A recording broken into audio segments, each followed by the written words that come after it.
In today's video, I'm going to teach you how to update your refund direct deposit information in TurboTax. If you need to change where your tax refund will be deposited, this is a simple process you can complete directly from your active return in TurboTax using Google Chrome. Before you begin, make sure you have your correct bank routing number and account number ready. It's a good idea to double check these details from your bank's official website, your banking app, or a paper check if appropriate, since entering the wrong numbers could delay your refund or send it to the wrong account. Start by opening Google Chrome, then go to TurboTax and open your active tax return.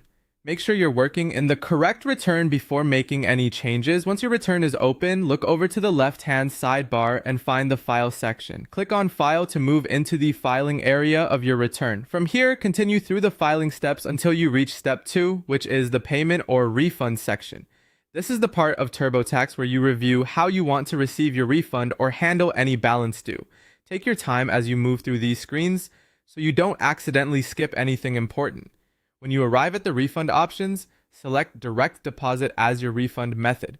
Direct deposit is usually the fastest and most convenient way to receive your refund since it sends the money straight to your bank account without the need for a paper check.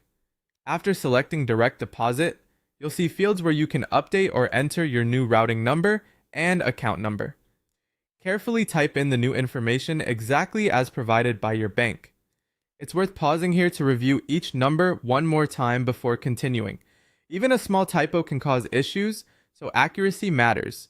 Once the new banking information is entered correctly, you can continue with the rest of the filing process in TurboTax as needed. If you're not ready to file right away, make sure your changes are saved before closing the return. That's all it takes to update your refund direct deposit information in TurboTax.